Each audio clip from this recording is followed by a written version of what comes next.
Y para profundizar un poco más en estos temas, y además ella es argentina, es corresponsal de Medio Oriente desde hace muchos años, tiene mucha experiencia, queríamos charlar con Karen Marón, que es una de las, te cuento, de las A ver. 100 corresponsales más influyentes en el mundo. Bueno, Karen, bienvenida, muchas ¿Cómo gracias por estar en están? Baires Directo. Bueno, contanos en Buen día. principio tu visión de lo que está sucediendo en París, en Francia. Yo creo que hay que ser sumamente prudente. Primero, obviamente, la solidaridad con las víctimas, como todas las víctimas de todos los conflictos, y esto también es el inicio de un conflicto, porque así lo muestra lo que está sucediendo, que tiene que ver, en este caso, con la profundización de la islamofobia, por ejemplo, en Europa.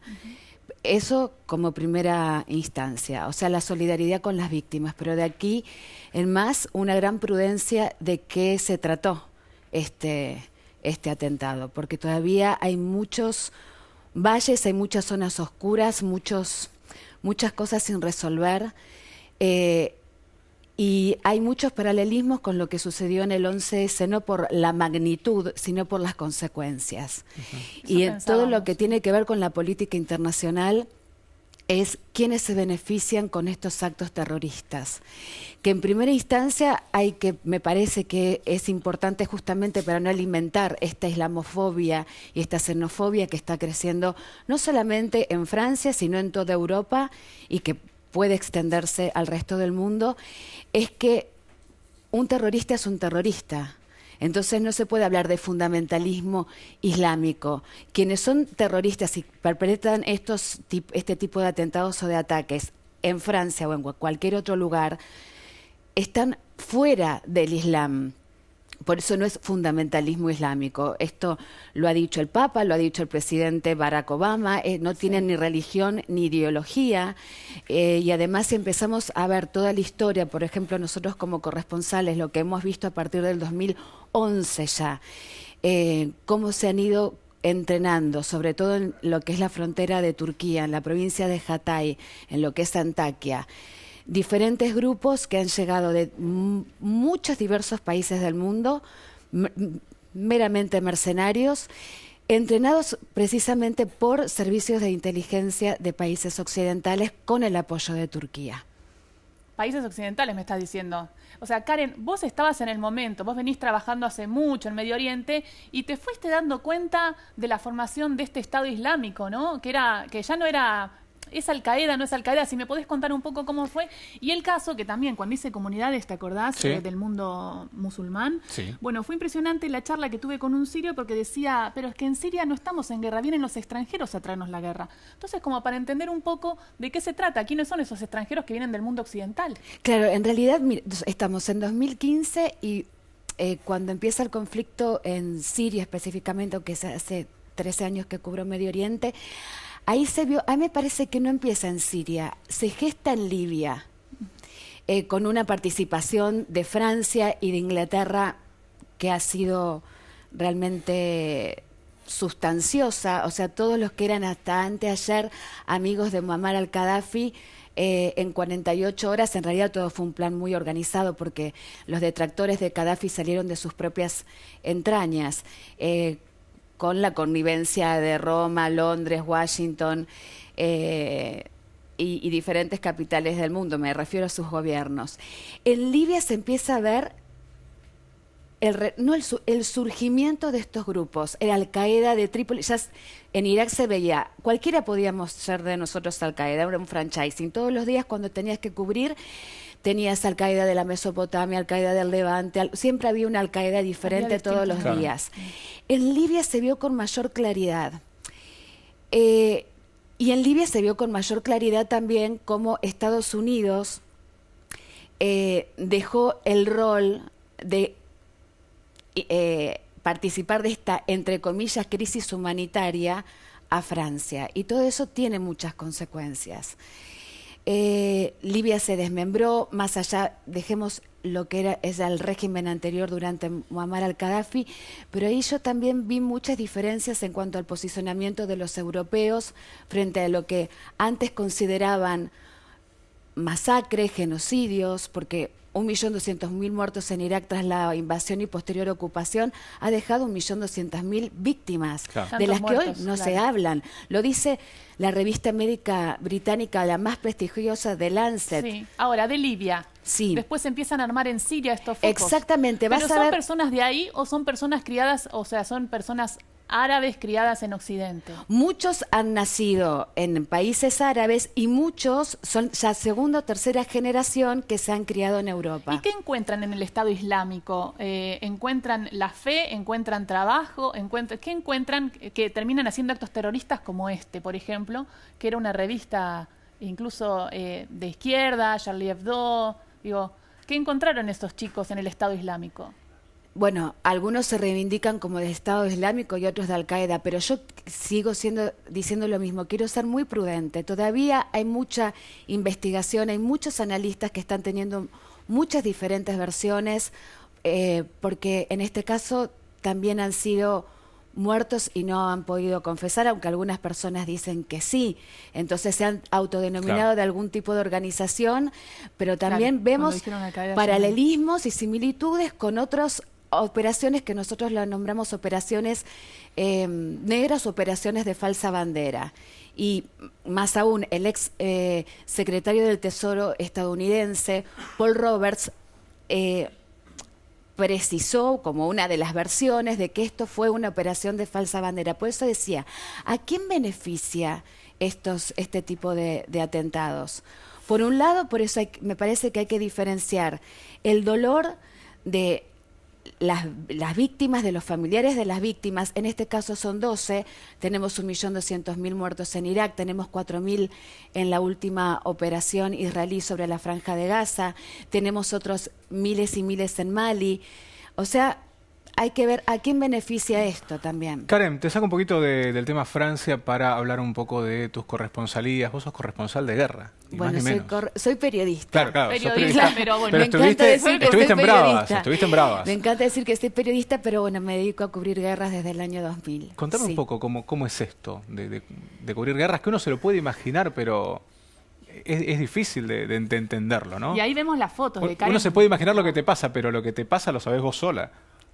Sí, tenés razón. Lo que le pasa a uno lo sabe solo uno, y cuando uno vuelve de un conflicto y de estas magnitudes, uno nunca va a ser la misma persona, porque cuando estás en constante contacto con las víctimas de la guerra, que son las víctimas más víctimas, son los inocentes más inocentes, los que no saben de rutas del petróleo, de posicionamiento geoestratégico, son aquellos que precisamente son de alguna manera los instrumentos utilizados por aquellos que detentan el poder y que quieren...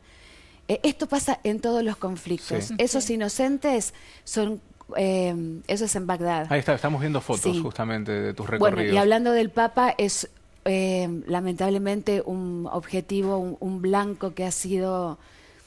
¿Es un el Vaticano objetivo? Está en alerta Él se muestra muy tranquilo con máxima. respecto a eso, pero es un Sí, se objetivo. Sí, muestra sí, muy es tranquilo. un objetivo. En realidad todos los papas han sido un objetivo a través de la historia, y teniendo en cuenta las actitudes del Papa Francisco, el acercamiento que tiene con la gente y demás, bueno, o sea, intenta reforzar la seguridad, pero él tiene una personalidad muy particular, que todos la conocemos, ¿no? Claro. Que No, es y él dice, pública. cuando me toque, me tocará. ¿no? Sí, Y desde es- ese lugar de creer, bueno, ojalá, digo, que lo cuidemos, ¿no? Y que lo cuidan alrededor. Claro, pero lo pueden cuidar alrededor hasta donde él quiera que sea cuidado.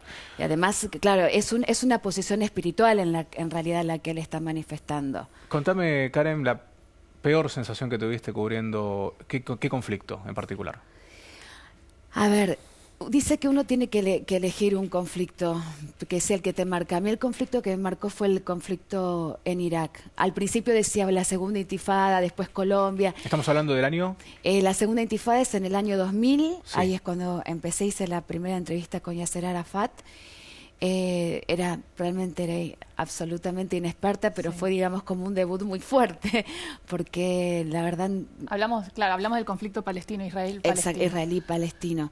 Pero digamos Pero la que la yo guerra creo de que la Irak. que más me marcó es Irak, donde a partir de 2004, que empiezo a cubrirlo a partir del primer aniversario de la ocupación, no pude parar de cubrirlo ya por una cuestión personal que tiene que ver con esto, esta falacia también, ¿no? Por eso digo, tenemos que ser muy prudentes como periodistas y hablando de la responsabilidad social de la que siempre hablamos, de la información que estamos emitiendo.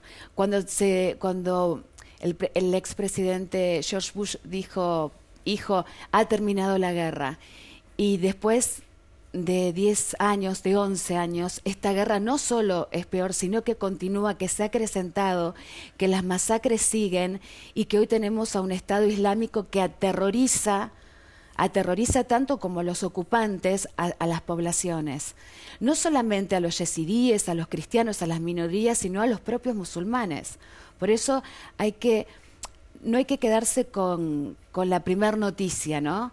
Y yo aspiro mucho, hay que profundizar más y aspiro mucho a la inteligencia de la gente. Cómo la gente ahora y desde hace unos años no cree todo lo que lee sin procesarlo y sin que nosotros le demos mayor información. Yo creo en la inteligencia. ¿Y cuál va a ser tu próximo punto? ¿Vas a volver a Siria? ¿Vas a volver a Irak? Sí, en realidad la idea es volver al Líbano. El Líbano se ha realmente desbordado en función del conflicto en Siria. Hace 2 días se produjo uno de los mayores atentados en Trípoli. Trípoli es... en este momento, justamente por el desborde del conflicto regional, donde también hay una crisis humanitaria impresionante por la cantidad de refugiados sirios en el Líbano, que está afectando no solamente a los refugiados como inocentes, sino también a la población en el Líbano. Se ha desbordado el conflicto y los atentados son absolutamente permanentes. Como les decía, hace 2 días se produjo uno de los atentados más graves en el Líbano, donde el norte del Líbano hoy en este momento está el Estado Islámico, está Al-Qaeda, están todos los grupos que reivindican las banderas sunitas fundamentalistas, porque si no ahí tendremos que hablar de escuelas de chiitas, y todo el mundo árabe, ¿no? Claro. Que a nosotros no nos llega la información. Porque veíamos los funerales árabes, los funerales en Francia, y ahora hay funerales ahora en Israel, que son las víctimas del supermercado kosher. Entonces uno tiene esa mirada, ¿no? Y el otro día nos enteramos de lo que había pasado en Nigeria, por ejemplo. Claro, hicieron detonar a una nena de 10 años, así como te lo cuento. Claro. Ahí vemos entonces las imágenes en este momento de el funeral a las víctimas del supermercado kosher en Francia. Absolutamente lamentable, porque la verdad que esto produce una división entre las 3 grandes religiones monoteístas, y esto hay que recalcarlo, resaltarlo, y me que parece... las religiones no terminan de ser o sea, el mundo árabe no es culpable de nada, hay que tener cuidado con la islamofobia, ¿no? Exactamente, o como se han dicho, por ejemplo, esto es contra la civilización, y el resto del mundo no es la civilización, también habla de una ignorancia supina, porque el mundo árabe ha dado... desde las artes, desde la ciencia, aportes inmensos para la humanidad. Y bueno, de allí la destrucción de Irak, ¿no? Sabiendo todo lo que era Irak y muchos otros países. Pero bueno, lo que te decía del tema del Líbano, como hoy, por ejemplo, el norte del Líbano, sobre todo Trípoli, se ha convertido... y esto haciendo trabajos periodísticos, todo lo que es la frontera Líbano, Siria, Turquía, Siria. En Turquía, clarísimo el apoyo de Recep Erdogan, del primer ministro turco, al Ejército Libre de Siria, después combinado con Al-Qaeda, después el Estado Islámico. Yo ahí ya me mareé. Claro. Porque es mucha información que uno tiene que entender. Ahí está la yihadista que están buscando. Digo, de hecho pasó por ahí. Claro, ahora si nosotras cruzamos un aeropuerto, vamos a tener un control impresionante. Entonces, de ahí que también hay que analizar. ¿Tienen la connivencia de quién los está protegiendo? Porque nosotros, si nos vamos de turismo hoy y pasamos por cualquier aeropuerto, seguramente vamos a tener muchos inconvenientes, no solo en Europa, sino en Medio Oriente y en Golfo, mucho Karen, más todavía. Nos quedaríamos hablando con vos horas, pero bueno, tenemos que cerrar. Te agradecemos la visita y estamos volviendo a invitar en cuanto no estés recorriendo el mundo en algún conflicto. Muchas gracias. Y bueno, creo que lo fundamental del mensaje es la solidaridad con estas víctimas y con todas las víctimas de todos los conflictos, y de alguna manera no adherirnos a esta ola de violencia, sino recapacitar, porque esto también puede ser parte de algo que nos divida más, y me parece que ya es tiempo que tomemos conciencia. Un aplauso para Karen Marón, una de las corresponsales argentinas en Medio Oriente. Gracias. Muchas gracias. Nosotros continuamos en Bagres Directo ahora con Ramita, de vuelta.